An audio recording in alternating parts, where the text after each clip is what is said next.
Okay, so I've got a brand new battery here. I've got the starter motor here. I'm going to connect up the jump leads, but before I do it, I just want to stress that this isn't the way that you test a starter motor. Okay, this is just for illustration to show you that the procedure for cleaning and putting it back together works absolutely fine. The only way to test a starter motor, certainly if you're doing it DIY, unless you work in the industry, the only way to test a starter motor is to put it on the car and see if it starts. And I've done a separate starter motor testing video which is available, and you can see how to properly test a starter motor by, you know, measuring currents and voltages and what have you. The other reason, which is just as important, is that even when the starter motor works, and I'll show you that now. So we're looking obviously in there.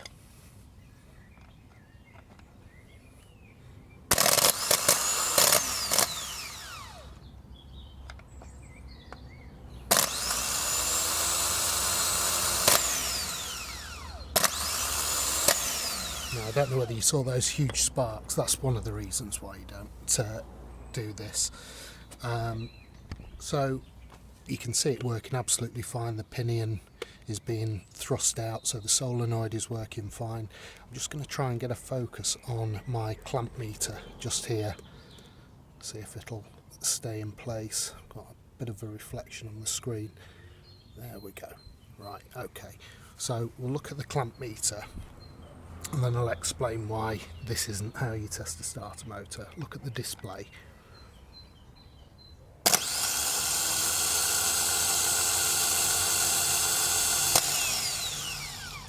Helps if I put the clamp meter on the correct setting. Have a look again.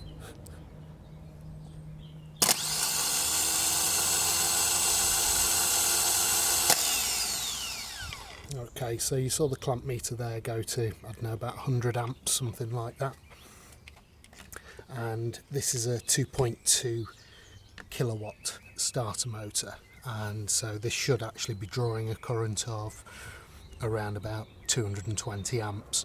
So as the clamp meter showed, it was just over 100 amps, and the reason it's just over 100 amps is because the starter motor isn't under load. So all you're doing, if you hook up a system like this to say that you're testing a starter motor, you're achieving nothing really, because the starter's not under any load, so the fact it spins round doesn't really mean anything.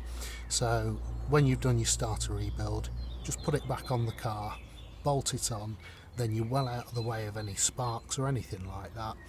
You're in a nice safe position, and turn the key and it should be fine.